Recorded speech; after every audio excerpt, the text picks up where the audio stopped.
இன்னைக்கு நம்ம பார்க்க போகிறது ஒரு காமெடி ஸ்டோரி. கொக்குக்கு எத்தனை கால்கள்?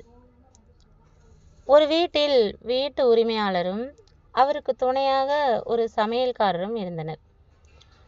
ஒரு நாள் வீட்டுக்காரர் கொக்கு ஒன்றை வாங்கி வந்து சமையல்காரரிடம் கொடுத்து கொக்கு குழம்பு வைக்குமாறு சொன்னார்.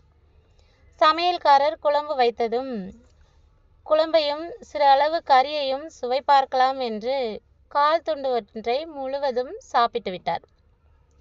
பின்பு சோறு பரிமாறப்பட்டதும் வீட்டுக்காரர் சாப்பிட அமர்ந்தார்.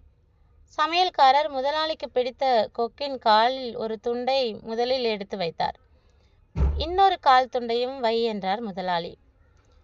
கொக்கிற்கு ஒரு கால் தானுங்க என்றார் சமையல்காரர். கொக்கிற்கு 2 கால்கள் இருக்குமே என்றார் முதலாளி. இல்லைங்க, ஒரு கால் தானுங்க என்றார் சமையல்காரர். முதலாளி எவ்வளவோ சொல்லி பார்த்தும் சமையல்காரர் ஒப்புக்கொள்ளவில்லை. முதலாளி சாப்பிட்டு முடித்ததும் சமையல்காரனை வயல்வெளிக்கு கொக்கு காட்ட அழைத்து சென்றார். வயலில் ஒரு கொக்கு ஒரு காலை மடக்கி கொண்டு ஒற்றை காலுடன் நின்று கொண்டிருப்பதை பார்த்த சமையல்காரர், பாருங்க முதலாளி, கொக்குக்கு ஒற்றை கால் தான் என்று முதலாளியிடம் காட்டினார். உடனே முதலாளி தன்னுடைய 2 கைகளையும் தட்டினார்.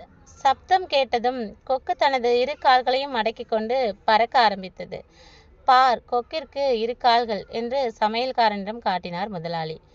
நீங்க இப்ப கை தட்டியதற்கு பதிலா சாப்பிட ஆரம்பிக்கும் போதே கை தட்டி இருந்தா கொக்கிற்கு 2 கால்களுமே வந்திருக்குமே என்றாராம் சமையல்காரர்.